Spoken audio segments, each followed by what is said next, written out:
bienvenue sur Live TV. Je prends, regardez un mug qu'on a laissé là, c'est marqué dessus Brice, mais en fait c'est pas Brice. Ça commence très très mal cette émission. Bonsoir à vous tous, merci d'être là. Vous le savez donc, tous les soirs, c'est la grande palabre ici même. On essaie de discuter, d'échanger, de refaire le monde, de voir notre pays différemment, de rêver notre pays différemment. Merci d'être avec nous tous les soirs sur le canal que vous aimez. C'est le canal numéro 6 de la TNT. Et le canal, bien sûr, 206 quand vous êtes sur le bouquet Canal+. Vous le savez, pour palabrer, il ne faut pas être seul, évidemment. Et moi, je suis accompagné d'un certain nombre d'amis, évidemment, qui sont là, à mes côtés. Et on va les découvrir au fur et à mesure. Et je voudrais quand même, parce que je l'ai apprécié dans sa magnifique robe, je voudrais qu'on apprécie tout de suite notre très cher Pascal qui est avec nous. Bonsoir Pascal. Bonsoir André, comment allez-vous? Ça va plutôt bien, surtout que j'adore les couleurs que vous portez. Vous savez, un supporter de la SEC, mordu de la SEC, quand il voit du jaune et du noir, il est toujours content. On est deux. Je suis supportrice de la SEC aussi. Ah, ça me fait plaisir de savoir que vous êtes supportrice de la SEC. Mimosa toujours. Évidemment, ils sont là, les garçons. Il y a Pascal, mais les garçons sont là. On va commencer par celui qui bataille avec moi pour les cheveux blancs. C'est Toussaint Alain. Bonsoir Brice. Ah pardon, j'ai même mes lunettes. Voilà, faut mettre ses lunettes. Bonsoir André. C'est moi, c'est pas que Brice. fais-tu là? Écoute, je suis là pour faire le remplaçant de service. Bon, en tout cas, bonne arrivée. Ça tombe bien puisqu'on va parler de football tout à l'heure. Oh, magnifique. Comment ça va? Bien, et toi-même? Ça va, Toussaint, entre le tutoiement et le vouvoiement, on fait ce qu'on veut. On va pas faire semblant. Hein. Élisée Boloubeu, voilà celui qui chaque fois affirme son attachement à la Côte d'Ivoire et au service public, au bien public. Il est avec nous encore ce soir. Je sais qu'il va avoir quelques saillies verbales de notre très cher Élisée Boloubeu. Bonsoir. Bonsoir André. Très bien. La mise en place est en fait, vous savez bien que, on me parle de la grande révision de Brice. Et André dans tout ça, est-ce qu'il n'a pas sa grande révision à lui? Je vois que ce n'est pas le cas. On va partir, les amis, puisque vous êtes bien installés. Bonsoir chez vous, merci de nous faire confiance. Nous quatre ici, on va essayer de vous dire des choses intéressantes. On va commencer par le foot. Oh, le foot, le cher foot, les amis.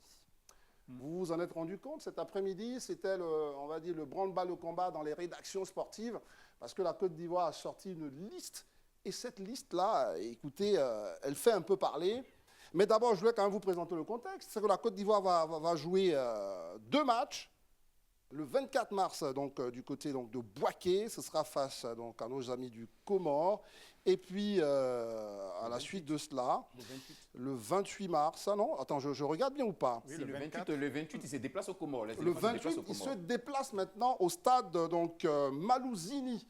Pour le match retour. Et puis on a eu cette liste-là. Vous allez nous dire ce que vous en pensez. Alain Toussaint, est-ce qu'il il se fout toujours du foot? Non, donnez-moi à Élisée. Ça dépend de... Spécialiste maison, c'est Élisée. Non, mais je fais exprès. Je sais qu'Élisée, il attend pour... Mais on va commencer par celui qui aime moins le foot, mais qui quand même sait que c'est une cause nationale, les éléphants. C'est une cause nationale parce qu'on a une équipe quand même qui donne quelques sueurs froides. Ouais. Voilà, j'ai vu la liste des sélectionnés. Bon, Serge Aurier, Eric Bailly, qui est dans une forme quand même un peu contestable du côté de Marseille. Oui. Allaire qui revient. Et puis, bon, je vois un vieux briscard Aurier, c'est ça, non? Oui, Serge Aurier, oui. Son nom, voilà. Bon, écoutez, l'équipe ne m'inspire pas trop confiance, mais bon, on verra bien. Hein. On est déjà si sévère alors que cette équipe-là, je veux dire, qui est en train d'être reconstruite par le sélectionneur français, ne demande qu'à être soutenue par les Ivoiriens. Bon, Alain Toussaint, il n'aime pas trop le foot, ou en quoi il ne suit pas trop le foot, mais que va dire Élisée, lui, qui suit le foot? C'est quand même de bon augure, quand même, cette sélection, ou pas, Élisée? Je pense que ça aurait été plus facile si effectivement la liste était donnée en présence du sélectionneur. Parce que je pense quand même qu'au regard de cette liste-là, il y a des questions qui méritent des réponses. On a des noms qui figurent sur cette liste qu'on n'a jamais vus. Oui. C'est normal, c'est le principe des sélections. C'est de toujours mettre ceux qui sont en grande forme. Mais ça, tout reste à croire si effectivement ces personnes sont en grande forme. Et il y a des absents qui, pour moi, quand même, suscitent des interrogations. C'est le cas, par exemple, de Sékou Fofana. Sékou Fofana qui est le capitaine de l'équipe du Racing Club de Lens, qui est, je dirais, aujourd'hui l'une des plus grandes attractions du championnat français de Ligue 1. Donc, on se pose vraiment la question de savoir pourquoi il est absent sur cette liste. Selon les informations reçues de certains observateurs proches de la Fédération ivoirienne de football, c'est probablement le 23 de ce mois, c'est-à-dire la veille du match contre les Comores, qu'on aura le sélectionneur en conférence de presse. Donc, il pourra justement nous expliquer. Mais sur ça, je veux qu'on marque une parenthèse. Est-ce que la pratique, c'est qu'on donne la liste au cours d'une conférence de presse où le sélectionneur profite en même temps pour... Oui. Est-ce que c'est la pratique? Généralement, oui. Ce qui avait été en toi, ce à quoi nous avait habitué. Je vais laisser pour ça la parole à une journaliste quand même si elle n'est pas sportive. Est-ce qu'en termes d'infos, habituellement, c'est ça ou bien, selon ce que vous savez, c'est plutôt une petite liste qu'on envoie à la presse? Non, mais de ce que je sais sur les chaînes sportives, c'est que dévoiler la liste, en tout cas la liste des joueurs quand il y a un match d'importance, et nous commençons à rentrer dans les choses sérieuses, c'est un événement en soi, et puis c'était l'occasion aussi de poser des questions à cet entraîneur qu'on connaît peu finalement, de connaître sa stratégie. Donc c'est une pratique pour laquelle on peut innover nous-mêmes. On a une sélection qui est nouvelle, qui est jeune en de nombreux points, mais en même temps qui est pour certains dans des équipes connues en Europe. On a Strasbourg, on a en Turquie, au Bayer Leverkusen aussi en Allemagne. On a des joueurs qui jouent en Turquie, on a Haller qui joue quand même dans une équipe à Dortmund, Borussia Dortmund. Donc, je pense que ça aurait été bien. En tout cas, pour vous, comparativement avant à tout ça, Alain, pour vous, vous dites que c'est une sélection quand même qui a de la gueule, quoi, comme on dit dans le milieu du sport, parce qu'il y a des joueurs qui jouent dans des clubs assez intéressants. Je pense que c'est des... Alors, il y a une information importante pour céder la parole à Élisée et Pascal, c'est que la conférence de presse devrait avoir lieu demain, Élisée. Donc, on aura l'opportunité de poser la question au sélectionneur. Qu'en est-il Est-ce qu'il y a un problème Seko Fofana? Bon, c'est que ça, c'est une info. Comme je vous le dis, c'est une information de dernière minute. Sinon, l'info que moi j'avais, c'était plutôt le 23 qui devait faire une conférence. Mais si c'est demain, c'est déjà bien. Et je crois que ça sera le lieu, en tout cas, de poser un certain nombre de questions. Comme je le dis, sur l'absence de certains noms qui, ma foi, au regard en tout cas de ce qu'on sait, de ce qu'on a l'habitude de voir, devraient dans la sélection. Et aussi la présence de certains qui, selon nos informations, jusque-là, en tout cas, Piafet de porter les couleurs tricolores, bleu, blanc et rouge, qui aujourd'hui sont en train de faire la cour aux éléphants et qui seraient même dans la liste. Donc, on pourrait bien poser des questions de savoir qu'est-ce qui a bien pu être fait pour qu'on en arrive là. Je veux suivre votre regard, Élisée Boulougbe. Je vois aussi Pascal qui veut réagir par rapport à ça. Sur cette information-là, ceux qui piaffaient d'impatience de faire cocorico, mais qui vont devoir sans doute barrir. Oui, mais enfin, moi, je voulais plutôt vous poser une question. Je veux dire, quand on veut établir comme ça une liste, il y a quand même aussi des contraintes liées au club qui abrite le joueur, à leur calendrier local de match, etc. Donc ça, c'est pour le cas Seko. Et c'est pour le cas Seko, c'est ça? Peut-être pour le cas Seko et pour d'autres que vous ne voyez pas et que vous semblez réclamer. C'est ça. Non, mais je crois que ce qu'il faut retenir, c'est qu'il y a ce qu'on appelle le calendrier FIFA. Le calendrier FIFA, c'est un calendrier qui est homologué par tous les clubs et toutes les équipes. C'est-à-dire qu'à un moment, il y a des éliminatoires, des sélections nationales et les clubs ont l'obligation de libérer, de rendre disponibles les joueurs qui évoluent sous leur couleur lorsque ceux-ci sont appelés en sélection nationale.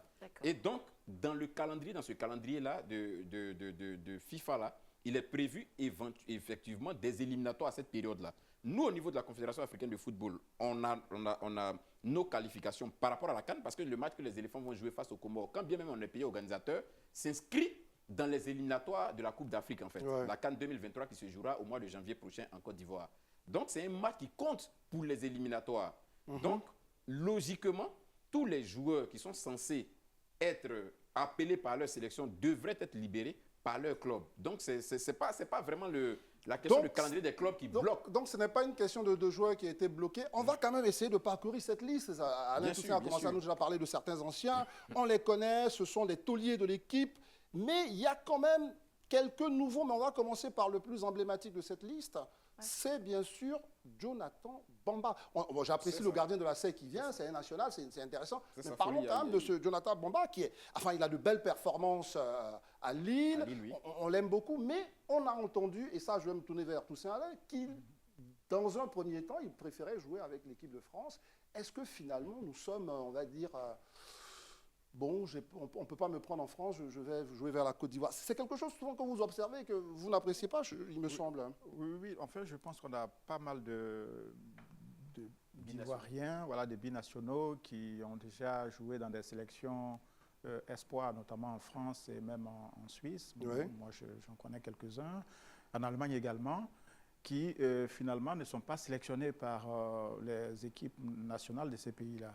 Or, la réglementation FIFA indique que dès lors que le joueur compte une sélection dans l'équipe principale, du coup, ce joueur sera obligé d'évoluer dans le pays qu'il aura choisi.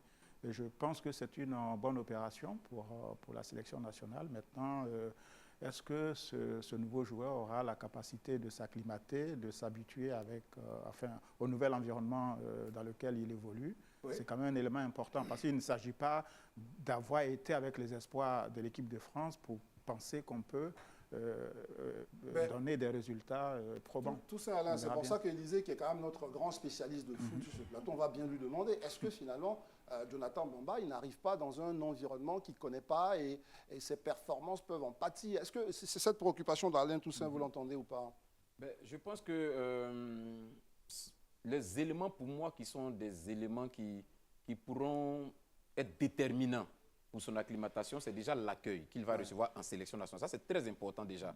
L'accueil qu'il recevra en sélection, en tout cas, selon ce qu'on sait, généralement, pour tous ceux qui ont intégré la sélection, il y a toujours un bel accueil, en tout cas au niveau de la sélection nationale. On espère que cet esprit-là continue de rester. Et à côté de ça aussi, il y a le discours de l'entraîneur. Parce que ça aussi, c'est capital. Et le discours de l'entraîneur, et le discours même du président de la fédération. Oui. Parce que c'est vrai que Jonathan Bamba, bon, nous tous, on est même un peu surpris, parce que moi, je pense que, regardant ses performances, il y a 2-3 ans en arrière, disons même 4, Jonathan Bamba, en tout cas, pour certains, méritait quand même de jouer dans la sélection française. Parce qu'au regard de ses performances, c'est quand même un des joueurs qui porte l'île et qui vraiment est un des joueurs les plus impressionnants du championnat français. Donc, pour certains, c'est déjà pourquoi, jusque-là, il n'était pas arrivé en France. Et moi, je pense que ça peut être un atout. Comme je le dis, c'est maintenant au président de la fédération, à la fédération ivoirienne, aux sélectionneurs et à l'ensemble de ses coéquipiers de créer le cadre pour qu'ils puissent s'exprimer comme il se doit et maintenir ses performances. J'entends ici, on me dit sur les réseaux sociaux, on me dit mais il y a eu le cas Kalou. Kalou, il devait jouer pour la Hollande. Et, enfin, voilà, ce n'est pas un cas qui est complètement inédit. Et finalement, Kalou, il a eu une Salomon, il a eu une très belle carrière avec les éléphants. Oui, donc, on peut penser que ce qui va primer, c'est la qualité du joueur. Oui, et puis l'environnement. Enfin, il y a l'environnement aussi. Ouais. Mais Kalou aussi avait déjà un passé ici en équipe locale, il jouait à la SEC. Oui, c'est ça, il est parti d'ici. Voilà, il était déjà dans l'environnement national avant. Et puis en plus aussi, il avait son aîné déjà qui était un des cadres de la sélection. Voilà, et donc celui-là aussi pouvait peser dans la balance. Est-ce que vous pointez, est-ce que quand j'entends nos camarades, vous pointez une sorte de dépaysement, il n'est plus vraiment très, j'allais dire, comme ça, connecté avec le pays? Est-ce que ça compte vraiment? Non, ce que je pense, c'est que le football répond... Je ne suis pas une spécialiste, vous savez bien, mais je pense que le football répond maintenant à des standards qui sont appliqués un petit peu partout. Et puis en équipe nationale, aujourd'hui, quand vous voyez jouer l'équipe nationale de Côte d'Ivoire, c'est le même rythme qu'on a dans les grandes équipes internationales. On n'est plus à la traîne. Au fur et à mesure qu'on fait entrer tout ce sang neuf qui vient des clubs internationaux, quand ils se retrouvent tous ici, les matchs ont la même qualité. Donc je pense que le dépaysement n'est pas...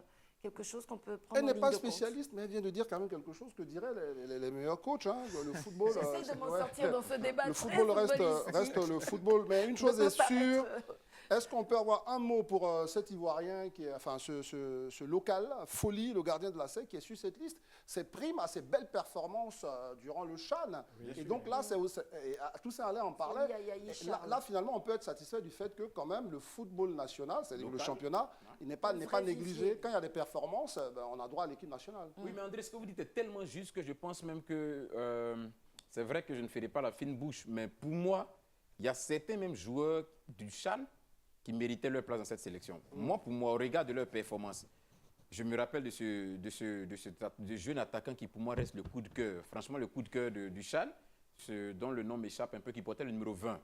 Je ne vois pas non plus. Oui, je pense que d'ici la fin, ça va. Je pense que d'ici la fin, ça va. Patrick Otro, voilà, voilà un joueur extraordinaire, vraiment un attaquant, je dis l'attaquant typique modèle, vraiment qui avait des appels en profondeur, très bon joueur. À côté de lui, il y avait le jeune Sankara. Donc, il y avait vraiment certains dont la prestation, pour moi, méritait honnêtement qu'il soit appelé en sélection. Mais bon, je crois qu'aussi une sélection nationale d'une telle envergure, il faut toujours s'appuyer sur une colonne vertébrale qui est constituée essentiellement des cadors, en tout cas d'une certaine... de joueurs qui ont un certain nombre d'expériences, et on le constate ici avec la charnière défensive qui est constitué essentiellement de ces doyens-là, c'est-à-dire Aurier, comment il s'appelle, alors, Bailly et autres, tout ça, quoi. On va terminer dessus parce que là, c'est tombé du ciel comme ça une question. On me dit que le président de la fédération veut une équipe commando. Est-ce que ça a commencé là, selon vous? Quand vous regardez ce groupe, vous vous dites que c'est un groupe qui commence à être vraiment à être préparé pour ce combat-là qui arrive, qui est quand même une Coupe d'Afrique ici sur le plan national. Bon, déjà là, c'est un match sans enjeu, puisque nous sommes le pays organisateur. Oui. Donc, je ne sais pas où est la non, parce que la préparation est aussi importante pour créer l'esprit de groupe, etc. Bien sûr, mais je vais juste revenir sur ce que disait Élisée tout à l'heure. Moi, je pense qu'il n'y a pas de justice dans la sélection ivoirienne, parce qu'il y a des joueurs qui sont les acteurs de notre football local, qui sont totalement absents des compétitions internationales. Mais allez, donc, il va falloir encore ce principe. Oui, du quota. Mais c'est la performance. Non, l'intérêt est que, du coup, on aurait des combats de part et d'autre. Les locaux se battraient pour mériter une place en sélection nationale, et ceux qui sont à l'international se battraient également parce que, excusez-moi, il y a des joueurs qui n'ont pas de temps de jeu, qui sont sur le banc de touche en permanence, dont la présence est remarquée quand même sur cette liste-là. Donc, à un moment donné, je vais dire, ce n'est pas parce qu'on porte le maillot du Bayern ou du Milan AC ou du quoi, voilà qu'on est meilleur. Voilà, exactement. Donc, je pense qu'il faudrait peut-être en venir à un système de quotas, peut-être 30% de locaux, avec 70% de gens Élisée va peut-être nous donner son avis là-dessus, mais moi, je pense que le quota, il est arbitraire. Donc, si vous devez arbitrer justement entre c'est pour faire la promotion du foot. Non, parce que c'est la performance qui prime. Donc, si on met un quota, on est obligé de prendre quelqu'un au détriment de la nationale. Non, mais Élisée a cité deux noms de joueurs qui ont été performants. Je voulais dire, André, effectivement, moi je suis d'accord que ce soit la performance. Justement, si on veut aller sur la question de la performance, moi j'estime pour ma part, comme Alain l'a dit, et ça je suis entièrement d'avis avec lui, il y a des joueurs au niveau local, surtout au regard des prestations du dernier CHAN, qui pour moi mériterait d'être en sélection, dans cette sélection-là, à la place de certains dont on a mis. Alors, allons-y dans la polémique, à la place de qui? Attends, voyons. Certains dont on a connaissance ici, qui aujourd'hui non, mais allez, on a quand même Doumbia Souleymane pour les défenseurs. Bon, Serge Aurier et Eric Bailly, vous avez parlé de quelques méforts, mais ça reste quand même un taulier. Il sort de 6 matchs de suspension, je ne sais combien, parce qu'il s'est pris au karaté, là. Bon, quand même, bon, ça suffit. Ça reste quand même poussé par rapport des sorties à Marseille. Exactement. Donc, pour notre équipe nationale, ça reste un taulier. Moi, je me rappelle ce qui s'est passé avec Maguire, qui était quand même, il jouait pas à un moment, il joue pas toujours, même à Manchester United, mais en équipe nationale, il y était, il avait de belles performances. Donc, je veux dire que quand on a un taulier, est-ce qu'il faut, surtout qu'on n'a pas beaucoup de joueurs d'expérience à ce poste-là.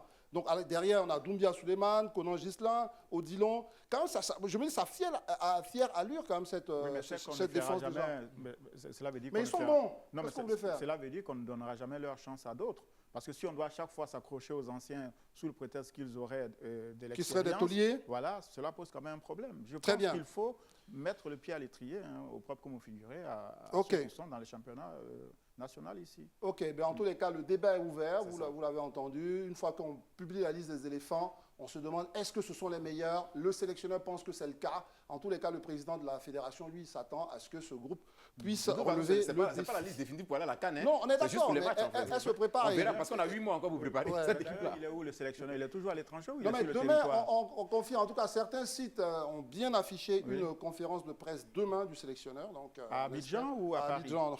Non, il ne lâche pas l'affaire. On espère demain, 16h GMT, on espère que les informations vous seront données concernant cette liste, parce qu'évidemment, les journalistes ont envie de savoir pourquoi l'un et pourquoi pas l'autre. Voilà, je souhaiterais qu'on continue, mais on parle toujours de football, et ça, quand même, c'est une nouvelle très intéressante qu'on va vous donner. On l'a appris de la propre bouche du roi du Maroc. Le Maroc est candidat pour pouvoir abriter la Coupe du Monde.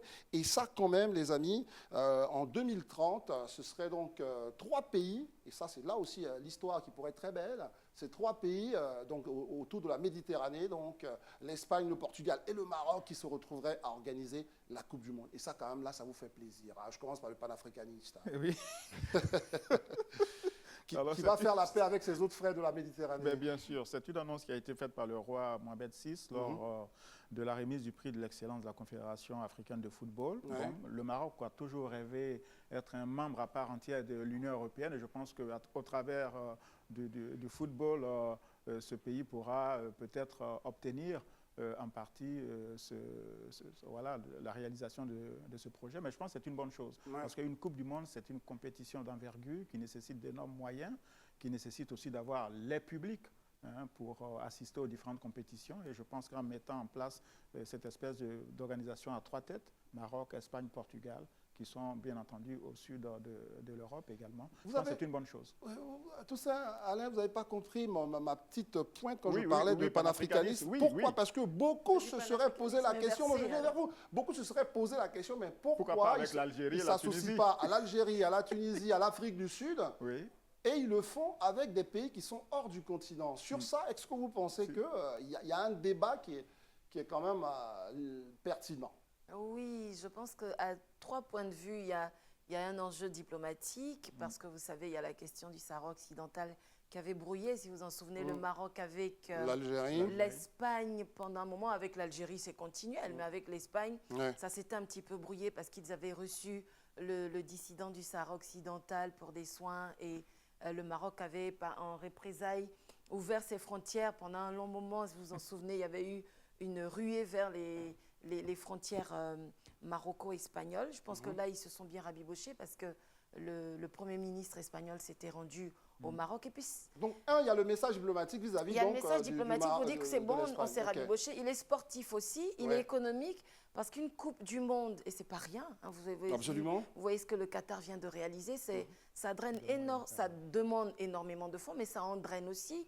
Ça change l'image d'un pays, ça change l'approche économico-touristique. Donc, il y a la question, c'est vrai, pourquoi pas avec ce qu'on appelle les frères je voulais qu'on y arrive. Pourquoi pas avec les autres pays africains? Le justificatif euro-méditerranéen, vous savez, si vous êtes déjà allé en Espagne, au Portugal, vous voyez les reliques, les traces du passage arabe dans ces régions-là. Donc, on peut toujours aller chercher la justification, mais oui, ça aurait été bien. Par contre, il y a l'Afrique du Sud, par exemple, qui pourrait s'associer à la Grèce. Alors, où est le lien? C'est le village planétaire, peut-être. C'est le village planétaire, vous me dites. Élisée Bolougbe, pour terminer là-dessus, c'est vrai qu'on n'en sait pas beaucoup, c'est juste l'annonce qu'on commande très rapidement. Est-ce que vous pensez que là, il y a un message qui n'est pas bon pour l'Afrique, surtout avec ce qui se passe en Tunisie, tout ça? On aurait pu avoir des Africains, 4 à 5 pays africains réunis autour de ce projet marocain? Non, je pense qu'il ne faut pas voir, moi, de mon point de vue, il ne faut pas voir la lecture sous cet angle-là. Moi, je crois que je peux plutôt prendre l'angle inverse, c'est-à-dire le rapprochement entre le Nord et le Sud. On peut voir ça aussi comme ça, comme le rapprochement entre le Nord et le Sud, décider de s'associer à des pays européens pour organiser le mondial. Vous êtes sans ignorer que le Maroc était candidat pour la Coupe du Monde précédente. De 2010 même. Voilà, mais qui a été purement et simplement, qui est resté à quai, parce qu'il n'ayant pas certainement un certain nombre d'infrastructures ou bien de remplissement par les conditions que les autres avaient. Et aujourd'hui, je pense qu'en allant dans une candidature tripartite comme ça, c'est se donner le maximum de chances d'être cette fois-ci choisi.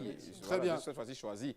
Mais je reste pour moi convaincu que les Africains doivent faire des efforts parce qu'après la Coupe du Monde 2010 en Afrique du Sud, on a un peu tardé. Il faut qu'on trouve les moyens, les ressources, pour revenir Très bien. encore. Surtout que maintenant, en plus aussi, je comprends un peu la candidature du Maroc, puisque si vous vous rappelez, pendant la Coupe du Monde, Gianni Infantino, le président de la FIFA, a annoncé que désormais on passerait à 48 clubs. Oui, on passe à 48 nations dès 2026. Voilà, donc ça devient beaucoup plus long. La compétition prendra plus de temps en fait. Vous voulez rajouter quelque chose très rapidement? De plus en plus, on passe à des associations de pays. C'est ça, bien sûr, de pays. Pas plus mal. C'est pour ça que le Maroc et le Portugal, là, avec cette annonce, vont se retrouver face à un quatuor. Et l'Espagne vont se retrouver face à un quatuor sud-américain. L'Argentine, Paraguay, l'Uruguay et le Chili. Donc attention, il y a aussi en face une belle candidature. Il y a même un trio aussi qui se prépare de l'autre côté. La Grèce et l'Arabie Saoudite. Voilà, donc il y a des choses qui se préparent. On pourrait voir comme ça des recompositions pour pouvoir donc accueillir ce beau moment de foot qu'est la Coupe du Monde. C'est le Graal, vous savez. Je vois quelqu'un qui a critiqué celui qui a gagné la Coupe du Monde. Enfin, écoute, Abou, la Coupe du Monde, c'est la Coupe du Monde. Voilà ce qu'on peut dire. Maintenant, et si on s'arrêtait toujours, parce qu'on était au Maroc, et si on faisait une petite escale du côté donc, de la Tunisie et de la Côte d'Ivoire, puisque, comme vous le savez, avec la situation des migrants subsahariens du côté de la Tunisie, la Côte d'Ivoire a décidé d'agir et donc de rapatrier ses ressortissants. Alors, sur ce point-là, des choses ont été faites. Beaucoup d'Ivoiriens sont de retour, 725 on nous annonce. Et puis, il y a quand même beaucoup qui sont là-bas, qui tapent encore à la porte du retour. et il y a des sons un peu discordants. On parlerait d'arrêter l'opération. Qu'est-ce que vous en pensez? Est-ce que finalement, ce que vous avez pu voir, l'opération s'est passée selon ce que vous pensiez? Est-ce que vous avez des satisfecits plutôt pour le gouvernement? Enfin, c'est quoi votre avis sur ça, Pascal, sur ce premier moment? Oui, pour ce premier moment, donc les 5 rotations, 145 Ivoiriens chaque fois. On a la pub. Bon. Très bien. J'aime bien interrompre comme ça. On a la pub, ça fait un peu comme coup près. Ça tombe. Comme une guillotine. Vous connaissez la guillotine? Bien Comment sûr. ça? Alors, pub. Alors, oui, c'est vrai, le sujet est tellement important et il est bon que nos camarades réagissent là-dessus. Vous êtes sur Live TV, vous le savez, c'est le Grand Talk. Nous sommes juste en train de parler pour le moment. J'avais annoncé la palabre, mais on ne palabre pas encore. Il faut que ça arrive très vite. Et ça peut arriver juste après la pause qu'on va avoir maintenant. On vous retrouve tout de suite. Ça se passe en direct sur vos écrans. Vous êtes sur Live TV, merci d'être avec nous. Vous allez vivre une séquence au cours de laquelle nous allons évoquer très rapidement ce qui se passe donc entre la Tunisie et la Côte d'Ivoire. Et puis juste après, on parlera ici de gaz, la réglementation sur les bouteilles de gaz. On en a parlé dans l'actualité. Qu'en est-il réellement? Que dit l'État? Eh bien, ces représentants seront dans ce studio pour nous expliquer un peu le travail qui est mené afin de permettre à nos populations de continuer de vaquer tranquillement à leurs occupations autour du gaz. Il est avec nous, c'est bien sûr Élisée Bolugbe, toujours présent, en compagnie de Toussaint Alain et bien sûr notre toute gentille Pascal, parce qu'évidemment, elle n'a pas mordu jusque-là depuis le début de l'émission. Et ça me tarde, ça me tarde.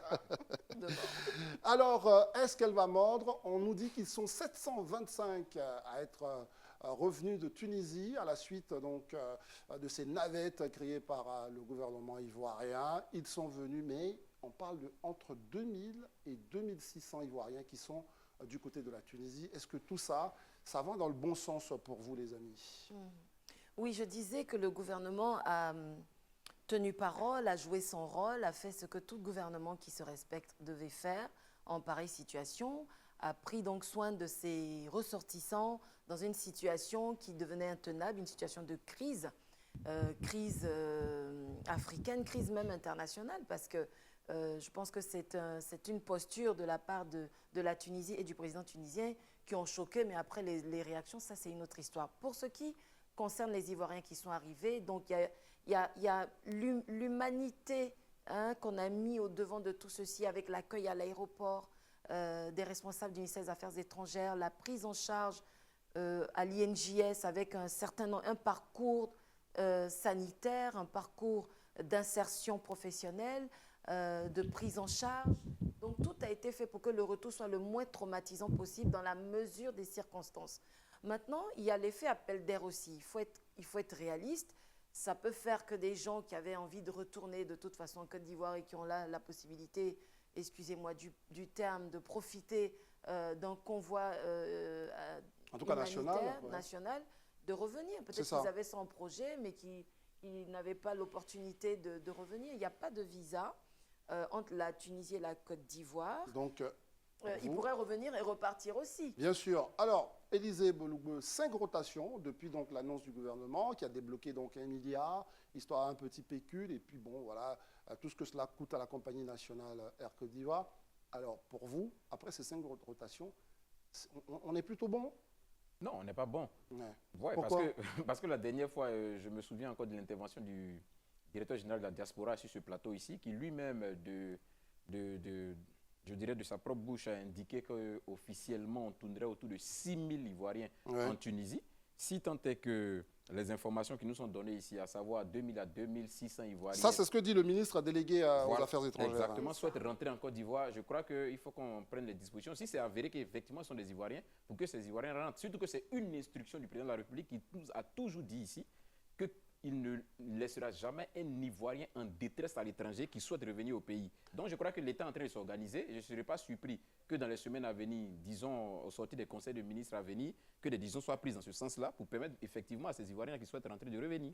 Très bien. Tout ça, Alain, est-ce que là, comme Élisée, vous dites que ça va, on est bon, mais on n'a pas la moyenne? Non, ben justement, la moyenne, ça fait sur 5 rotations, 145 voilà, on est autour de 725. Voilà, pour 725, je pense que c'est quand même très peu, parce que cela coûte quand même beaucoup d'argent pour affréter un vol. S'il y a effectivement 2000 Ivoiriens qui souhaitent regagner le pays, 2000 à 2600, il faudrait peut-être organiser un plan de retour qui permette de procéder à un retour massif. Voilà, non plus 140 personnes ou 145, ce qui me paraît quand même très, très peu, mais 300 personnes, je crois que c'est un Airbus, de la compagnie, voilà, donc jusqu'à 300 passagers au moins, pour que tout cela soit fait. Mais il ne faut surtout pas que le gouvernement renonce à procéder à ces rapatriements parce que la situation peut également s'accélérer à tout moment. Et je pense elle peut s'accélérer, mais elle peut aussi s'améliorer. Oui, mais je pense même qu'il faut inciter nos compatriotes à quitter la Tunisie. Voilà. Ça, parce par contre, oui, je mais ne sais écoutez, pas. Quand vous êtes dans un environnement hostile, avec des personnes qui à tout moment peuvent aller à votre domicile, y mettre le feu, vous agresser, porter atteinte à votre intégrité, je pense qu'il est de bon sens d'envisager le retour. Il est clair que c'est juste une parenthèse dans la vie entre les migrants et les Tunisiens. C'est une parenthèse qui va rapidement se fermer. Il ne peut pas s'agir de parenthèse parce que dans ces pays du Maghreb, excusez-moi de parler ainsi, il y a une forme de réitération du racisme, qui est même un racisme systémique, un racisme d'État. Et en Tunisie, l'État a laissé faire parce que son chef a donné les premiers mots qui ont provoqué l'accélération de ces violences-là. Donc, c'est la responsabilité de l'État ivoirien de protéger ses ressortissants. Quitte à eux, après, s'ils veulent, de repartir. Mais je pense que dans la dynamique qui a été lancée par le gouvernement, il faut continuer de rapatrier nos compatriotes. C'est sur ces mots, sous forme de coup de gueule de tout ça, là, qu'on va clôturer cette partie pour dire simplement que toute la Côte d'Ivoire est de cœur avec ses compatriotes qui sont allés chercher un peu de mieux-être et aussi aller à l'aventure, ce qui est tout à fait normal, et qui ont le droit de revenir quand la situation est un tout petit peu compliquée. Nous allons procéder maintenant à un petit, puisqu'on parle de football, on va effectuer un peu de remplacement, non, les amis? Nous allons recevoir nos amis du ministère de l'énergie, des mines, du pétrole. Ils sont avec nous. On va commencer par appeler ici même, comme si on rentre en classe, Monsieur Ouzoué Kwaku Meda, le sous-directeur du contrôle et de la répression des fraudes à la direction des hydrocarbures. Merci d'être avec nous, de nous faire l'honneur de nous visiter. Et puis Élisée Boloubeu qui est parti rapidement, il s'est caché. Lui va permettre de recevoir Monsieur Kwaku Yao Isidore, qui lui est le chef de service des équipements sous pression et de gaz et de vapeur. Voilà. Ce sont donc des experts que la Côte d'Ivoire nous ramène pour évoquer une problématique, vous savez, qui depuis occupe l'espace public et les Ivoiriens s'interrogent sur la qualité de leurs bouteilles de gaz. On a dit, bon, la qualité, il y a des accidents, ce qui peut arriver, mais on dit, bon, finalement, quelles sont les mesures réglementaires adoptées par l'État de Côte d'Ivoire pour que les Ivoiriens puissent utiliser ces produits-là en toute sécurité? Et donc, c'est pour cela qu'on va parler avec nos deux experts. J'allais dire simplement, pour ne pas me fatiguer, bonsoir, Monsieur Kwaku. Bonsoir. Bon, bonsoir, comment allez-vous? Bien, et vous-même? Oui, ça va, bonsoir à vous, merci de nous rendre visite. Merci. La première question qu'on va vous poser, est-ce qu'en Côte d'Ivoire, les bouteilles de gaz sont sûres? Question comme ça, un peu générale. Merci beaucoup. Avant de répondre à cette question, je voudrais, au nom de Monsieur le ministre des Mines, du pétrole et de l'énergie, remercier l'AFTV, avec à sa thèse son directeur général et tous ses collaborateurs pour l'opportunité qu'elle nous donne aujourd'hui de nous exprimer sur ce sujet qui est aussi préoccupant. Ceci étant, je voudrais laisser la parole à l'expert en appareil à pression, nous donner juste un développement sur la question posée. Ok. Merci. Sur ça, est-ce que les bouteilles sont sûres? Pour être vraiment comme ça, une réponse très rapide. Oui, les bouteilles sont sûres. Pourquoi? Parce que les bouteilles en service sur le territoire ivoirien sont conformes à la réglementation en vigueur et aux normes internationales. Donc ces bouteilles fabriquées à l'étranger ou en Côte d'Ivoire subissent tous les contrôles nécessaires pour qu'elles soient sûres. Voilà. Cependant, il y a des interventions sur ces bouteilles-là, voilà, qui ne sont pas adaptées et qui peuvent qui peut causer des dommages sur ces bouteilles-là. Très bien, pour préciser les choses, vous êtes là pour parler de la pression, si vous voulez, du contenant. Oui, du et contenant, puis, le contenu qui est de l'hydrocarbure, c'est du ressort de monsieur qui est à ma droite. Ouais. Alors, est-ce que vous avez des questions pour nos deux experts, les amis? Sur les interventions qui pourraient provoquer des dommages, de quel type d'intervention s'agit-il? Ok. Il y a, dans un premier temps, au niveau du transport, il peut arriver que pendant la manutention, voilà, l'acteur jette la bouteille comme ça du camion au sol, voilà, et ça peut causer des dommages sur les accessoires que sont par exemple les clapets et les robinets. Voilà. Ce qu'on observe d'ailleurs dans nos quartiers, parce qu'on voit les jeter les bouteilles. Et donc, déjà, à ce niveau, on a ce problème-là. Un robinet qui est endommagé, voilà, on peut avoir des fuites de gaz, voilà, et ainsi, les dégâts s'en suivent, en fait. Voilà. Parce que Pascal. Oui, je voulais rebondir quand même sur votre première question. Vous avez demandé si en Côte d'Ivoire, les bouteilles étaient sûres. Et je m'étonne un peu parce que régulièrement, même dernièrement, ça a défrayé la chronique, on a découvert qu'il y a des personnes qui s'occupent elles-mêmes de remplir des bouteilles, de faire des transvasements, d'avoir des dépôts illégaux. Et on a parlé de plus de 1000 bouteilles, 1600 environ. Et ces 1600 bouteilles se retrouvent dans les foyers, dans les ménages. On a de plus en plus de mamans, de dames, de familles qui font des vidéos, et on est obligé de... ça passe d'en donc parler, d'en parler, qui disent que même à l'ouverture, il y a des fuites, etc. On est tous conscients que vous ne pouvez pas être partout, mais ces bouteilles-là, elles sont dans notre environnement.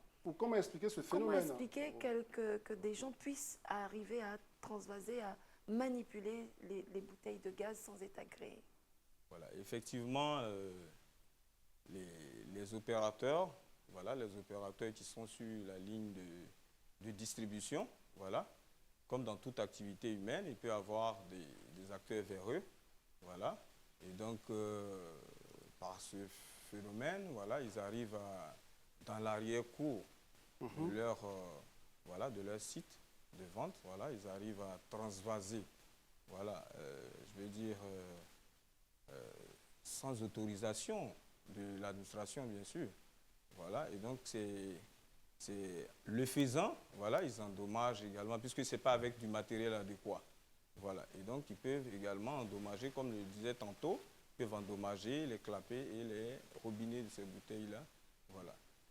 Mais ceci étant, ça ne veut pas dire que les bouteilles ne sont pas sûres. Vu le volume de bouteilles voilà, en service sur le territoire ivoirien, voilà, il est vrai que ce phénomène est là, mais la qualité des bouteilles...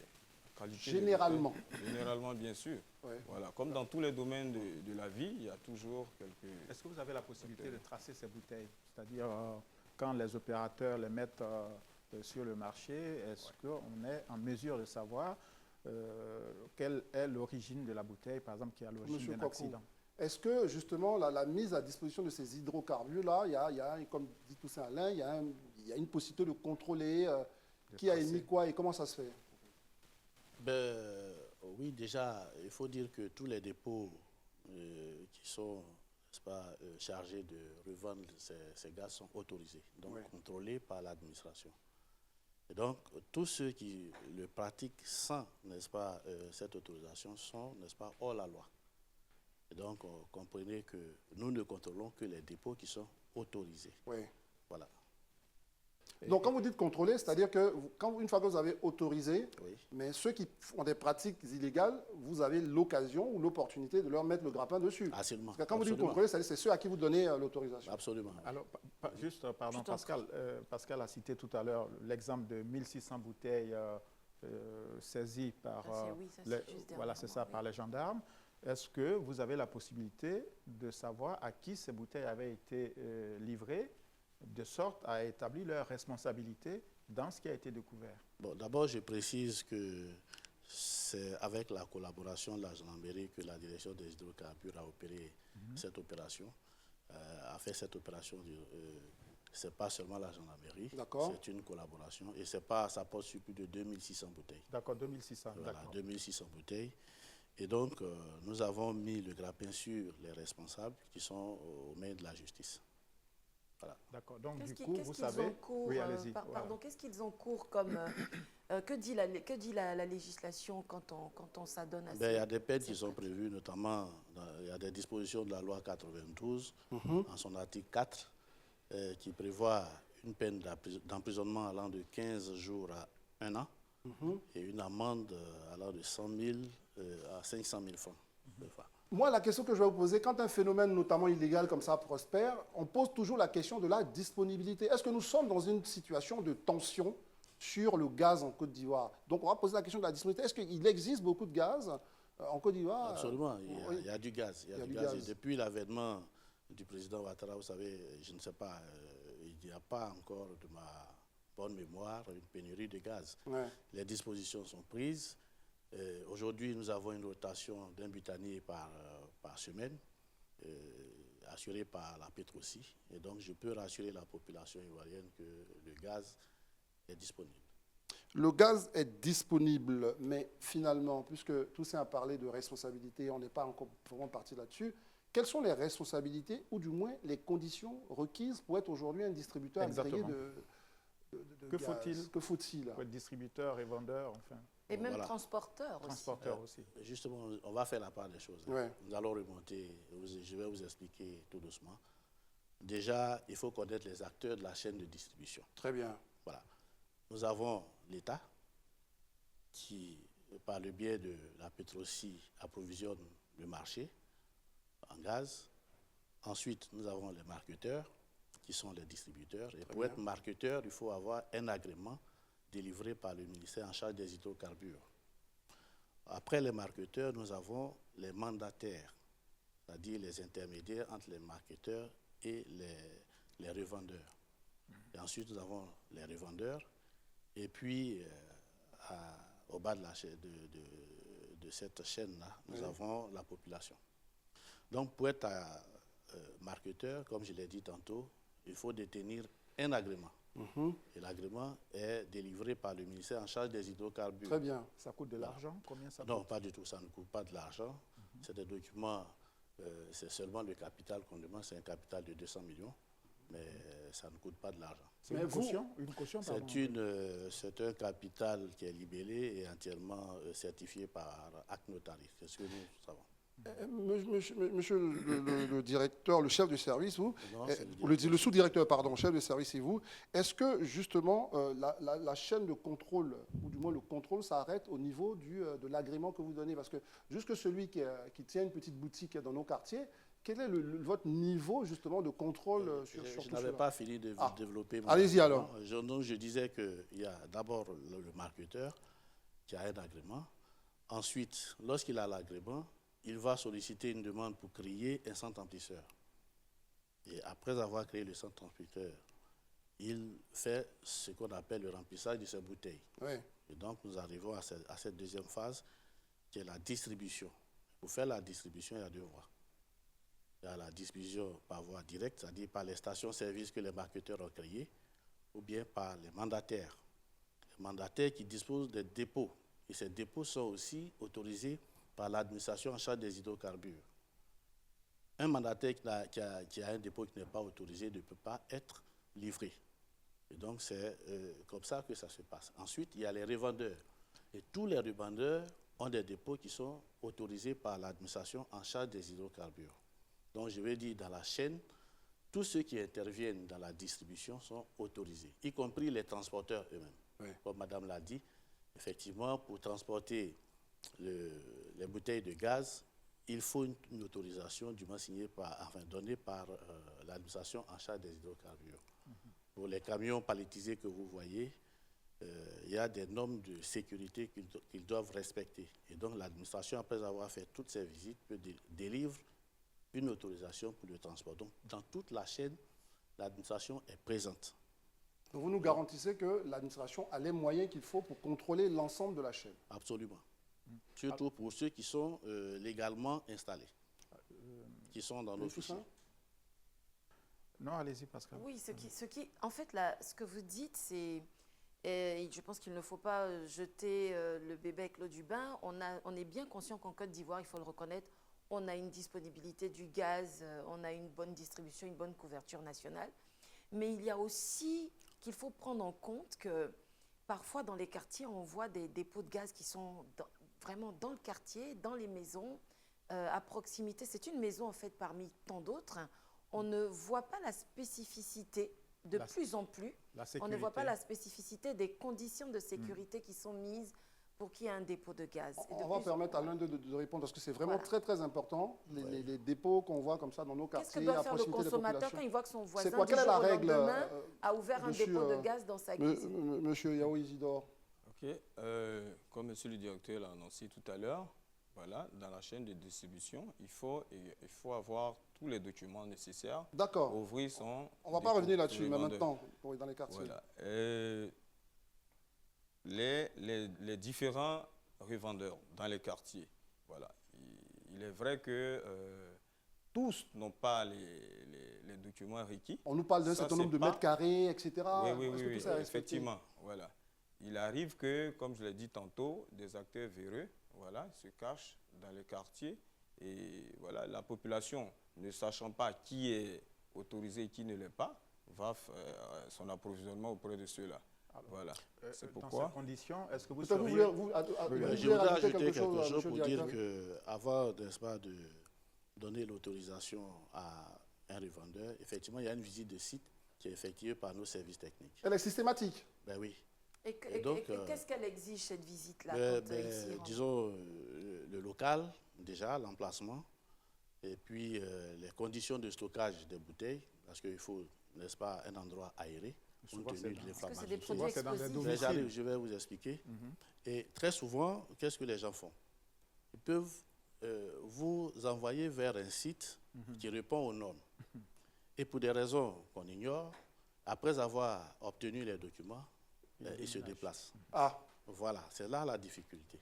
Et c'est au cours de nos contrôles que lorsque nous découvrons ces cas pareils, systématiquement, nous fermons ces dépôts-là.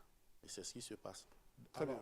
Dans ces conditions, compte tenu de ce qui a été soulevé par Pascal et par André, et souligné d'ailleurs sur les réseaux sociaux, est-ce que vous seriez favorable à ce que la distribution, en tout cas la vente de ces bouteilles-là, soit uniquement le fait, par exemple, des stations-service? Qu'est-ce que vous en pensez? Je ne voudrais pas peut-être... Non, c'est juste une idée que vous pouvez donner, ce n'est pas une décision. Mais qu'est-ce que vous en pensez? Pour ce qui me concerne, pour plus de sécurité, moi, j'ai toujours conseillé d'aller vers les stations-service. Très bien. Ça, c'est ce que je conseille toujours aux usagers. D'autant plus qu'il y a le problème du remplissage à moitié. Absolument. Que font également voilà. Absolument. Non seulement ils remplissent de moitié, donc ça veut dire que vous achetez plein pot, mais vous avez la moitié du produit, puisque c'est de la fraude qu'ils font à tous les niveaux. Mais aussi, ils abîment tout le dispositif de fermeture des bouteilles. C'est d'ailleurs pour cette raison que, sur instruction de M. le ministre, nous avons aujourd'hui accentué les contrôles. Et les résultats sont là. Très bien. Et depuis que le ministre a adressé les instructions et les moyens, aujourd'hui, je peux vous dire que tout marche bien. Nous avons aujourd'hui, pour vous donner quelques chiffres, saisi plus de 9000 bouteilles. Plus de 9000 bouteilles? Plus de 9000 bouteilles saisies. Oh, d'accord. Chez les... à Abidjan, intérieur du pays? Oui, ici, à Abidjan et à Bassam. Pour le moment, nous sommes dans la zone. Uniquement sur ces deux zones, 9000 Uniquement sur ces deux zones, nous avons plus de 9000 bouteilles saisies, y compris l'arsenal qui leur permet de faire le transvasement. Avec, vous avez vu des éléments qu'on a présentés. Bien sûr. Des bouchons, n'est-ce pas? Et ils ont toutes les bouteilles de tous les distributeurs. De tous les distributeurs, voilà. Très bien. Et on va quand même parler avec vous, M. Kwaku Yao Isidore, de la qualité même des bouteilles. Parce que ça aussi, il faut qu'on parle. On a vu des vieilles bouteilles. On se demande si ça date de machin. C'est à quel moment on les retire du circuit. Et donc, vous qui êtes chargé quand même des questions de pression, forcément, c'est des bouteilles qui ne doivent plus quand même pouvoir servir. Comment ça se fait que des bouteilles sont sur le terrain et quelle est leur durée de vie dans le circuit? Et je vais juste compléter. Voilà. Lorsque je vais à la station-service et que ma bouteille est en mauvais état et que j'ai besoin de gaz, qu'est-ce que je fais? quel recours ai-je? Parce qu'on voit bien l'état des bouteilles dans les stations-service, par exemple. Également, sur instruction de nos autorités, je parle du ministre, les contrôles qui se font dans les centres remplisseurs et chez les revendeurs au niveau de la Direction générale des mines et de la géologie ont été intensifiés. Voilà. À ce jour, on retire, on met sous scellé les bouteilles qu'on trouve chez les revendeurs qui ne sont pas conformes. Très bien. Voilà, on les met sous scellé et on demande aux propriétaires, la société pétrolière, de venir les remplacer.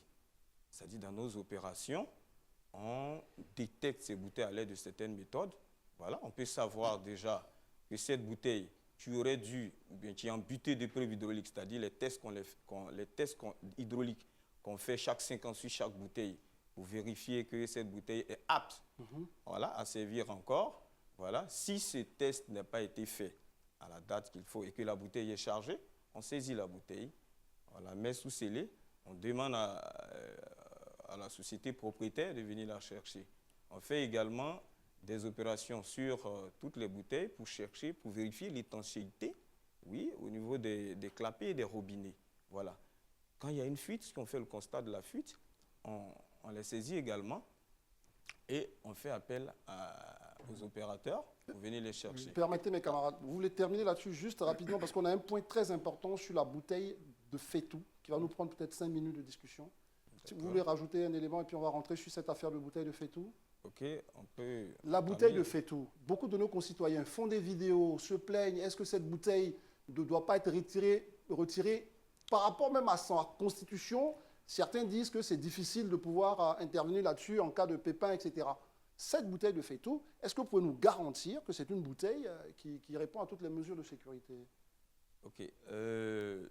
Contrairement à la B12, voilà, qui a côté robinetterie, ouais. voilà, où l'opérateur, enfin le ménage, dans le ménage, on peut fermer et au niveau du robinet et au niveau du brûleur, voilà, qui garantit plus de sécurité. Les bouteilles B6, voilà, les bouteilles Fétou, sont munies de robinets appelés clapets, à l'intérieur de laquelle se trouve une bille. Dès que la bille a un souci, voilà, la fuite suit tout de suite. Ouais. Et là, on n'a pas trop de possibilités, voilà, on n'a pas une autre méthode pour couper le feu. Mais est-ce qu'il y a une réflexion? On ne la sort pas du circuit. Est-ce qu'il y a une réflexion de la sortie définitivement de la vente? Je ne sais pas, après c'est vous, on vous pose des questions. Hein. Oui. Bon, à ce jour, on n'a pas de programme véritable pour les sorties du circuit, mais l'intensification des contrôles va permettre, à court et moyen terme, il y a des programmes qui sont déjà établis pour ça, pour faire tout le tour des revendeurs et tout ça, pour que ces bouteilles-là soient au fur et à mesure retirées. Je vais dire les bouteilles à problème soient retirées. Donc, plus on les met sous scellé pour faire retour au centre remplisseur, plus l'opérateur va faire attention, c'est-à-dire au niveau du centre remplisseur, après le rechargement, il y a ce qu'on appelle un test d'étanchéité. C'est-à-dire, on plonge la bouteille de B6 ou de B12, on fait un bain d'eau. Voilà, et ça permet de savoir s'il y a des bulles, de savoir qu'il y a une fuite. Voilà. Et donc, c'est après ça qu'on trie les bouteilles qui vont venir dans les ménages, ou bien venir chez les revendeurs pour aller chez les ménages, dans les ménages. On va permettre à votre camarade aussi de réagir. Finissez, mais il va réagir rapidement. Voilà. Et donc, je vais dire que en intensifiant les opérations de mise sous scellé pour faire retour à l'opérateur, l'opérateur même va faire beaucoup attention encore sur la qualité des bouteilles. Vous, en tant que, justement, hydrocarbures, direction des hydrocarbures, est-ce que ces bouteilles B6-là sont, représentent quoi dans le Nord Parc aujourd'hui? Et puis vous allez vous prononcer aussi sur la question. Bien évidemment, quand on fait les statistiques, c'est les bouteilles qui sortent le plus. C'est les bouteilles qui sortent le plus? Oui. Nous avons pratiquement près de 70% de B6 qui sortent. Voilà, donc, c'est des bouteilles qui sont plus utilisées. Mais je vais ajouter quelque chose. Vous savez, c'est des bouteilles qui sont fabriquées selon des normes. Ailleurs, en Europe, on n'a jamais entendu que ces B6 ont causé beaucoup de dégâts comme ça. C'est parce qu'ici, il y a une manipulation excessive de ces bouteilles, parce que c'est avec ça que les gens tapis dans l'ombre, n'est-ce pas, procèdent au transvasement. Et donc, c'est des bouteilles qui sont constamment manipulées. Et c'est ce qui abîme la bille de protection. Et autour de la bille de protection, il y a un joint. C'est comme le robinet à la maison. Quand vous l'utilisez tout le temps, souvent, vous fermez, mais ça coule. C'est pratiquement la même chose. Sinon, la bouteille en elle-même est fabriquée conformément aux normes, n'est-ce pas, en vigueur.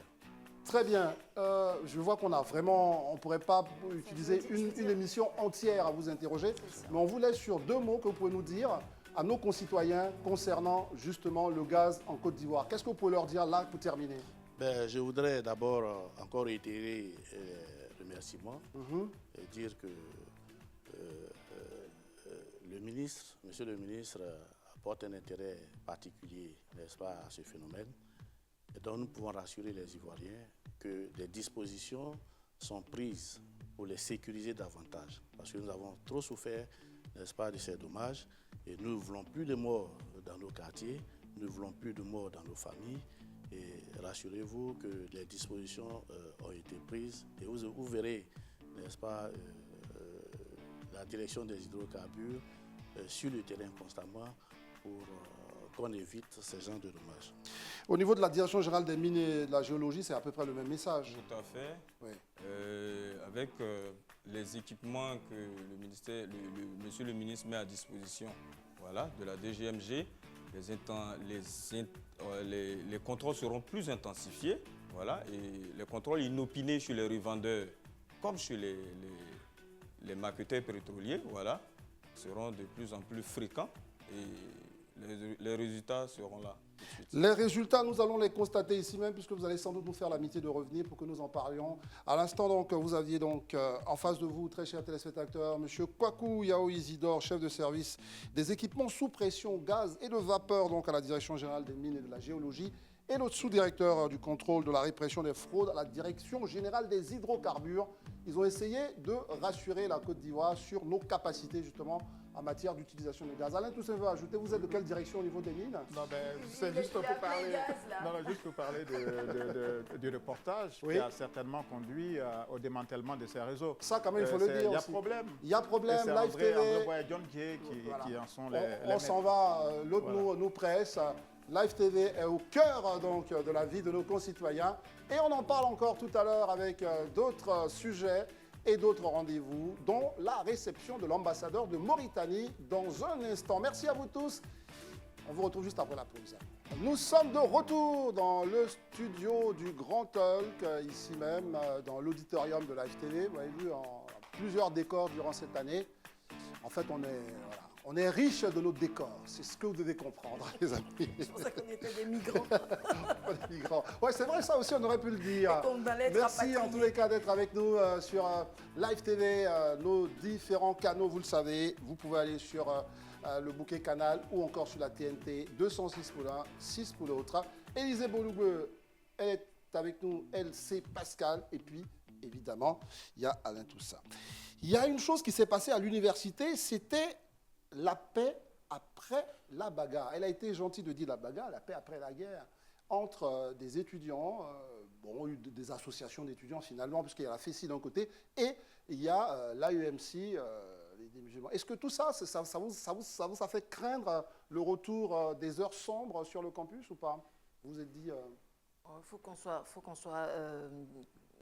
qu'on soit clair, oui, à un moment donné, on s'est dit, oh là là, c'est reparti, de violence en violence, cette fois-ci, la FESI, l'AEMC, à qui le tour, et puis finalement, ça se termine plutôt bien. Ça montre que de part et d'autre, peut-être que certains pronostics ont été déjoués. La FESI a pris en maturité, et pourquoi pas l'AEMC aussi. Je veux dire, eux, ils n'ont pas de passif autant que celui de passif violent, mais quand même, toute association doit tenir ses membres. Qu'est-ce qui s'est passé? On en a eu un bref aperçu, mais aujourd'hui, ce qu'il faut retenir, c'est que le secrétaire général de la FESI s'est déplacé, il est allé voir, il est allé au bureau de l'AEMC, mais tout ceci, avant tout ceci, je pense qu'il y a le ministre qui avait convoqué les deux organisations pour les entendre, apaiser la situation. Donc, ça rassure sur la maturité qu'on peut attendre des associations estudiantines, quelle que soit leur obédience. Est-ce que vous êtes autant rassuré que notre très cher Pascal Élisée Boloubeu? Déjà, au moins, la paix qui a été signée vous rassure. Ouais, déjà, moi, je ne parlerai pas forcément d'être rassuré ou ne pas être rassuré. Je parlerai de la nécessité de bannir la violence sur les campus universitaires. Que ce soit la FESI, que ce soit l'AMC, que ce soit toute autre organisation qui intervient sur le campus universitaire. Vous savez, c'est dommage que chaque fois qu'on doit parler de l'université en Côte d'Ivoire, on est toujours à faire référence aux jours sombres de l'université, à ces actes de violence. Ce n'est pas ça. L'université, c'est l'antre de l'intelligentsia. Là où on va, ça veut dire que c'est là où on va, argument contre argument, où le combat doit se faire avec le verbe. Non pas avec les machettes, non pas avec les couteaux, non pas avec les gourdins. Oui, parce que là, ils se sont découpés avant de faire la paix. Oui, il y a des blessés très graves qui sont à Hachma. Ouais. Donc moi, je dis qu'il faut que la FESI et toute autre organisation qui intervient sur le campus comprennent que l'époque des gourdins, des machettes, c'est révolu. Le monde avance et le monde avance avec la force des arguments et l'intelligence expressive. C'est plus les muscles. Boloubeu, est-ce que vraiment les étudiants comprennent que cette époque est révolue? C'est ça aussi la question qu'on peut se poser. Est-ce qu'on n'est pas encore dans une forme de relan des choses qui se sont passées avec l'hégémonie de la FESI, etc.? Non, je pense que les étudiants comprennent cela.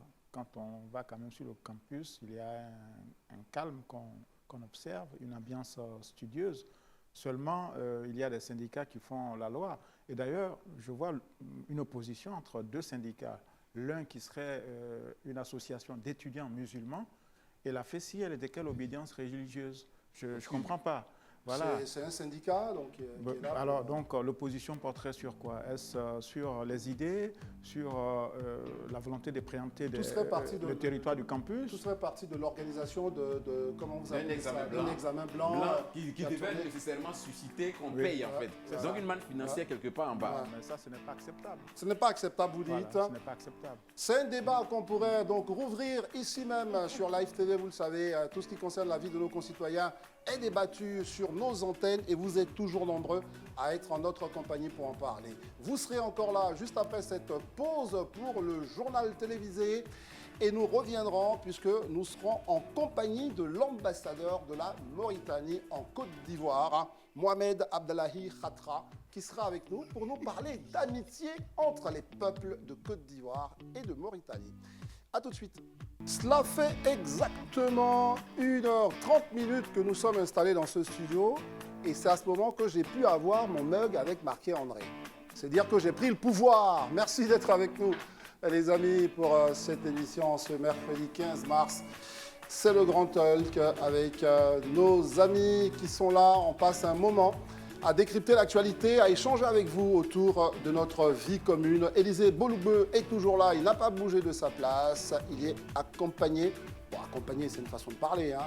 Juste à côté, vous avez donc notre très chère dame Pascal Kwame, Pascal et bien sûr Toussaint Alain, habillé dans cette jolie chemise. Merci André.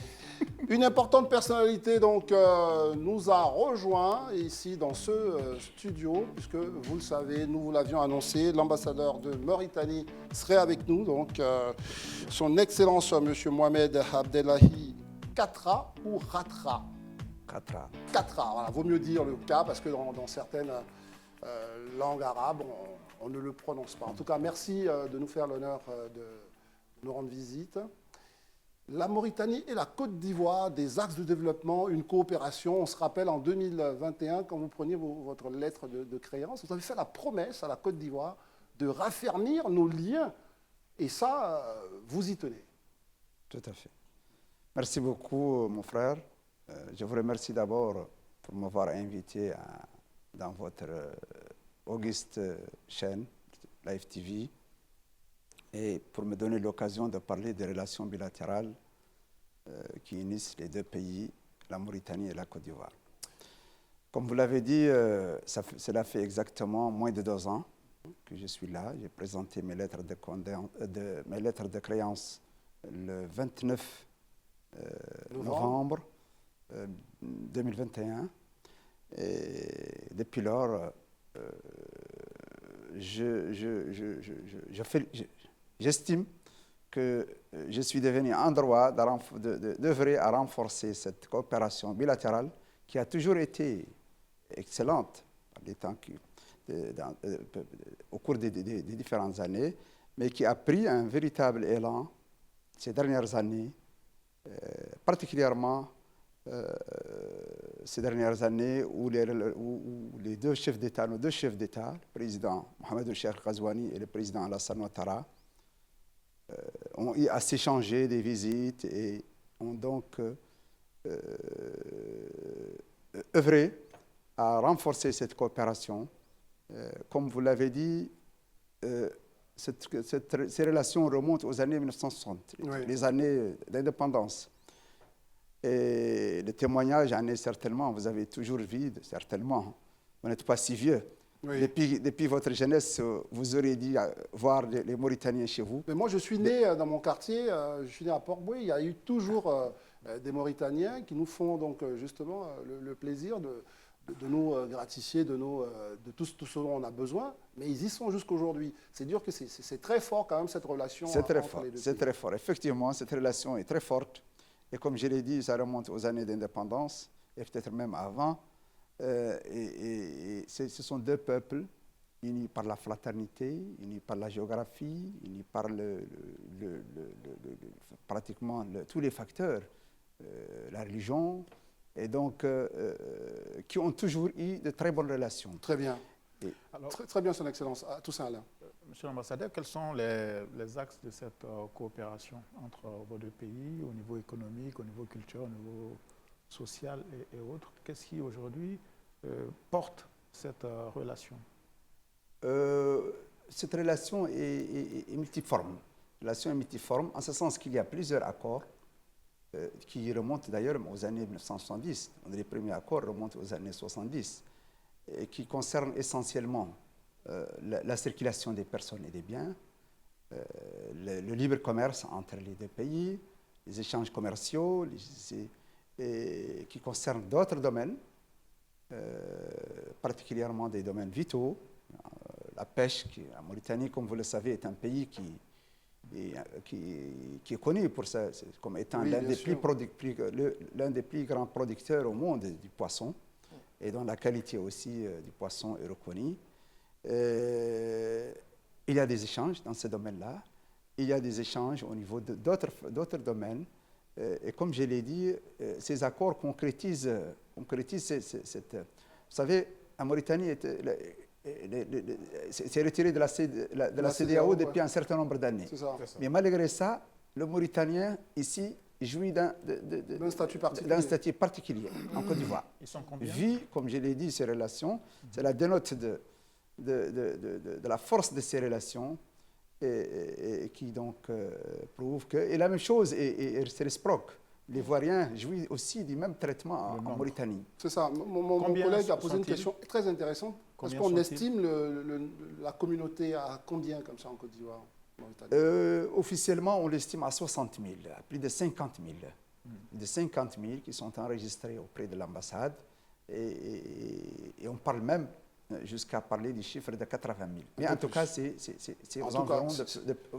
sûr que c'est plus de 50 000. C'est une belle communauté. Ouais. Mes deux autres camarades qui vont écouter vraiment de façon très studieuse. Oui, allez-y. Ok, on a écouté, effectivement, à vous entendre, les relations sont excellentes entre la Côte d'Ivoire et la Mauritanie. Mais moi, je voudrais peut-être qu'on rentre dans un cadre un peu plus global. Là, vous avez évoqué tout à l'heure le retrait de la Mauritanie de la CEDEAO. Cela date de 2000, selon mes informations. Et on a vu aussi des notes passées où la Mauritanie souhaitait réintégrer, avait émis un vœu de réintégrer la CEDEAO autour de 2017. Vous confirmez cela? Si tel est le cas, pourquoi? Oui, tout à fait. Bon, vous savez, vous êtes certainement au courant de la ZLECAf actuellement. C'est ça. C'est la zone de libre-échange continentale. Et la Mauritanie fait partie. On est même représenté, on a notre représentant au même titre que les autres pays membres de la CEDEAO. Donc, ce nouveau cadre viendra renforcer certainement la libre circulation entre les... Et la Mauritanie, comme je l'ai dit, même si officiellement il y a eu retrait, les relations sur le plan pratique sont restées intactes. La libre circulation des échanges commerciaux et tout ça, la Mauritanie a toujours été aussi bien avec la Côte d'Ivoire qu'avec le Sénégal, les pays voisins, Donc, je peux dire que vraiment, ce n'est qu'un retrait formel, si vous voulez dire, mais officiel, quoi. Un retrait officiel, mais sur le plan réel, et la circulation des biens et des personnes, elle reste fluide, elle reste... Malgré le retrait. Exactement. Pascal Kwame. Oui, je suis absolument ravie de la visite de l'ambassadeur ici sur le plateau. Pour ceux qui ne le savent pas, si vous arrivez pour la première fois en Côte d'Ivoire, nombre d'Ivoiriens ont grandi en fait avec des Mauritaniens. C'est un petit peu le voisin lointain, mais qui connaît bien la maison. Et je suis sûre que, monsieur l'ambassadeur, vous avez eu l'occasion de le constater ici, sur toute l'étendue d'ailleurs du territoire. Il y a toujours un Mauritanien dans une ville, dans un quartier, et même avant que d'autres ne viennent s'installer. Donc c'est une particularité que la Mauritanie a su conserver avec la Côte d'Ivoire. Ma question, c'est d'abord, vous me confirmez qu'il n'y a pas de visa entre la Côte d'Ivoire et la Mauritanie? Tout à fait, il n'y a pas de visa. Alors, je voulais rebondir un peu sur l'actualité. Et je peux même aller, madame, jusqu'à dire qu'on peut rentrer en Côte d'Ivoire avec la pièce d'identité. Donc le passeport n'est même pas indispensable. C'est ça. Donc là, c'est là, malgré qu'on est en retrait de la CEDEAO. C'est juste que c'est une norme de la CEDEAO aussi, en fait. C'est juste qu'il veut mais parce qu'il y a des accords bilatéraux. Des accords bilatéraux. La Côte d'Ivoire. Exactement. C'est-à-dire que dans ce grand ensemble de la CEDEAO, malgré donc ce retrait, vous restez, tous les accords, surtout ceux de libre circulation, sont restés. Alors, c'est un clin d'œil que je fais aux Ivoiriens qui ont envie de s'expatrier, parce qu'on peut avoir envie de connaître le monde, c'est vrai, arabe, le monde maghrébin. La Mauritanie qui est là, qui nous accueille, qui a une très belle expertise en matière de pêche, qui est très avancée sur les questions liées aux extractions de minerais. C'est un pays qui est très accueillant. Moi, j'ai eu l'occasion d'aller en Mauritanie. Aujourd'hui, qu'est-ce que la Mauritanie pense pouvoir renforcer entre l'axe Abidjan-Nouakchott? Merci beaucoup, madame. Votre intervention est tout à fait pertinente. Et comme je l'ai dit tout à l'heure, les relations sont au beau fixe. Mais je vais jusqu'à dire qu'elles sont excellentes depuis l'accession au pouvoir de nos deux chefs d'État. C'est ça. Ces deux chefs d'État, le président Mohamed Cheikh Ghazouani et le président Alassane Ouattara, ont d'excellentes relations et s'estiment, d'estime, de respect et je peux vous dire que les instructions que j'ai depuis que je suis là sont d'œuvrer, par le président de la République islamique de Mauritanie, sont d'œuvrer au renforcement de cette coopération et de prospecter l'ensemble des secteurs sur lesquels on peut davantage renforcer. Et je me réjouis d'avoir eu le même traitement, la même volonté politique auprès des autorités ivoiriennes, donc pour renforcer davantage cette coopération-là. Et nous sommes en train de voir le renforcement de cette coopération. Je peux vous dire que la ministre d'État aux Affaires étrangères, à l'intégration africaine et à la diaspora est aujourd'hui à Nouakchott, dans le cadre de la conférence de l'OCI, l'Organisation de la conférence islamique. En ce moment même. En ce moment même. Elle est aujourd'hui même à hasard du Nouakchott. calendrier, Et c'est certainement l'occasion de parler avec son homologue de Mauritanie pour le renforcement de cette coopération. Et je peux vous dire que vraiment, toute la volonté quand même est là. Est-ce qu'on a estimé les échanges et est-ce qu'on a des chiffres, par exemple, sur les échanges commerciaux aujourd'hui en la Côte d'Ivoire et la Mauritanie? Pour les chiffres, je ne peux pas être trop précis. Comme vous l'avez dit, nous avons une grande communauté. Cette communauté travaille en Côte d'Ivoire. Il y a des échanges commerciaux, des échanges. Cette communauté a ses revenus. Elle fait parfois comme toutes les diasporas.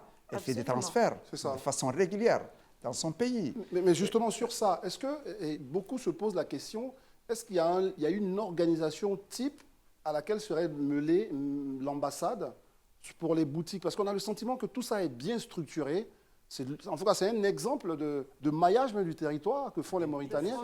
Est-ce que voilà, justement, est-ce que l'ambassade a sa main dedans ou c'est laissé libre cours à des créateurs de richesses mauritaniens? Comment ça se passe? Comment? Je n'ai pas bien saisi. Est-ce que c'est des privés simplement qui ont compris qu'il y avait une richesse à gagner, à créer des boutiques, créer des magasins en Côte d'Ivoire, ou c'est vraiment l'ambassade les accompagne? Non, l'ambassade, naturellement, les organise, les encadre, les accompagne, bien sûr. Ces gens-là sont venus, ils se sentent chez eux. Ils se sentent, comme je l'ai dit, dans un pays hospitalier d'abord, dans un pays où ils se sentent parfaitement intégrés, une population qui les accueille à bras ouverts. Et comme vous le savez, la nature du métier des commerçants, c'est là où ils gagnent le plus, dans son pays ou dans un autre pays. Mais comme je l'ai dit, depuis que je suis né, même à mon âge, on a toujours considéré que la Côte d'Ivoire, c'est un deuxième État, c'est une deuxième patrie des Mauritaniens. Il peut exercer tous ces métiers. Est-ce qu'il y a un groupe, pardon, est-ce qu'il y a un retour au pays de Mauritaniens qui ont vécu toute leur vie ici et qui ont recréé une communauté là-bas? Oui, tout à fait, tout à fait. Je peux vous dire qu'il y a des Mauritaniens dont les mamans sont ivoiriennes, il y a des Mauritaniens dont les papas sont ivoiriens, et vice-versa. Et il y en a qui, à un certain moment, accédant à l'âge de la retraite, se déplacent et restent en Mauritanie, tout comme il y a aussi qui restent ici. Très bien. Il y en a plusieurs familles actuellement qui sont en âge de retraite, dont les pères sont en âge de retraite, et qui sont installés définitivement en Côte d'Ivoire. Il y en a même qui ont la nationalité ivoirienne. Avant tout ça, Son Excellence, on va permettre à Élisée, qui avait demandé la parole. D'accord. Je note, et ça, je suis vraiment très content de voir l'ambassadeur sur le plateau parce que ça va me permettre quand même d'avoir une réponse.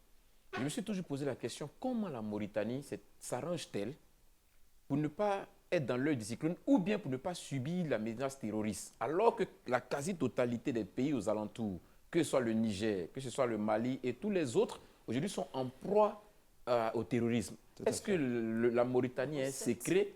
C'est quoi la recette de la Mauritanie? Merci beaucoup pour la question. Cette question, comme vous l'avez dit, la Mauritanie est considérée actuellement comme un exemple d'ailleurs dans la sous-région. Bien sûr. Tout le monde le dit sur le plan international. On considère le modèle mauritanien comme une réussite. Nous avons connu le terrorisme dans ces premières années. Les années 2010, 2009, nous avons été parmi les premiers pays à connaître des attaques terroristes en plein territoire mauritanien. Mais très vite, on a adopté une stratégie qui a été finalement payante, qui a donné véritablement des résultats totalement positifs. Quelle est cette stratégie? Nous avons adopté, vous savez, nous sommes un pays musulman, 100% musulman. Donc c'est 100% musulman, et la culture musulmane, on est né avec la culture musulmane. C'est ça. Aucun Mauritanien ne peut accepter que quelqu'un d'autre vienne lui dicter des idées extrémistes. Notre islam est un islam paisible, centriste, tolérant. Chacun, que vous soyez non-musulman, vous êtes respecté. Musulman, vous êtes respecté. À quelque niveau qu'il soit, vous êtes respecté. De façon générale, c'est un islam paisible. Chacun se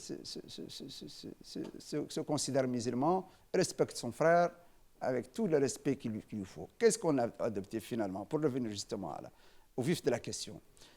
Nous avons constaté que le terrorisme, c'est surtout né chez les jeunes, particulièrement les jeunes à un moment donné. C'est des jeunes qui ont mené les premières actions de terrorisme chez nous. Et comme vous le savez, la jeunesse est parfois proie facile à ce genre d'idées-là. L'État a décidé d'entamer le dialogue avec ces jeunes. Comment? Par le biais des imams. Parce que ces jeunes-là, ou ces terroristes, considèrent qu'ils mènent le terrorisme au nom de l'islam. Alors, les imams mauritaniens ont pris, l'État mauritanien a pris la décision d'engager un dialogue avec ces terroristes par le biais des imams. Et voilà, c'est un dialogue. Vous dites que l'islam doit faire, qu'on doit y aller, mais on vous prouve le contraire. C'est ça. L'islam préconise plutôt la tolérance, le respect de l'autre, le respect de non-musulmans, le respect de son frère, l'humanisme de façon générale, le respect de la femme, le respect de beaucoup de choses. Parce que chez nous, il y a beaucoup de facteurs qui... Je profite de l'occasion en présence de la dame, de notre sœur Pascal. Et comme cela ne fait pas longtemps qu'on a fêté la journée de la femme. On est d'ailleurs dans le mois de la femme. Voilà, je profite de l'occasion pour dire que chez nous, la femme est fortement respectée. Oui. Conformément à l'esprit de l'islam. C'est ça. Elle est respectée à la lettre. Et ses droits sont respectés. Donc, véritablement, j'en sais quelque chose, parce qu'à un moment donné, j'ai occupé de hautes fonctions dans le domaine des droits de l'homme. D'ailleurs, je crois c'est un domaine que je connais parfaitement. C'était une femme qui était ambassadeur, je crois. Oui, c'était une femme qui était ambassadeur. C'est-à-dire que vous avez un vrai modèle, et on voit que c'est un modèle qui a ses réussites. Voilà, qui a ses réussites. Nous avons donc entamé des dialogues avec ces gens-là, et nous les avons convaincus. Voilà le vrai islam. Voilà l'islam qui dit qu'il faut respecter. Voici les clés de votre modèle. La deuxième chose, voilà. Deuxième facteur, c'était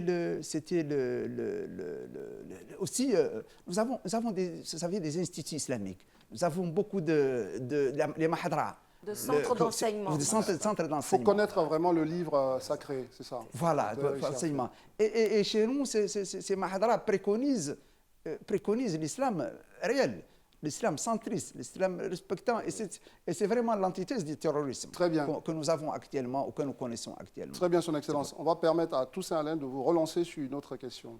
Monsieur l'ambassadeur, j'ai connu il y a une trentaine d'années un cinéaste mauritanien, Med Ondo, qui était un mentor pour moi, un ami, et qui m'a beaucoup parlé de la situation des Noirs en Mauritanie. Une minorité qui est en proie à un certain nombre de difficultés. Tout à l'heure, vous parlez d'un islam tolérant, respectueux, notamment des différences.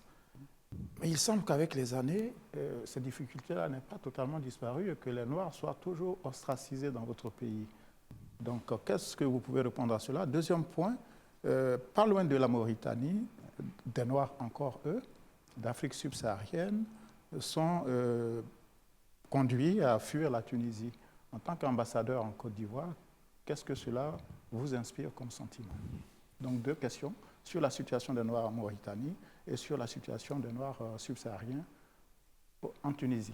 Très bien. Je commence par et surtout, c'est la question qui me concerne, qui concerne la situation des Noirs en Mauritanie.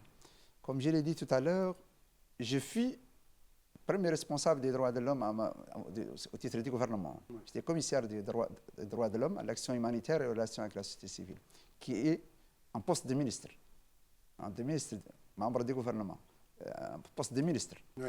Donc, j'ai eu à connaître vraiment ces domaines-là, de long en large, pendant quelques années, moins de 5 ans.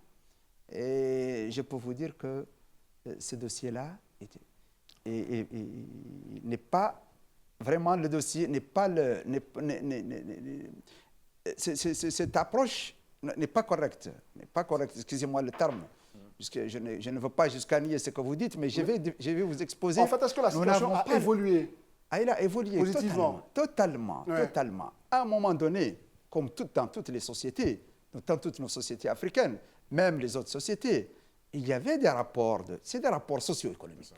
C'est des rapports socio-économiques. Dans toutes nos sociétés, il y a certains qui travaillent pour d'autres, pour des raisons purement économiques.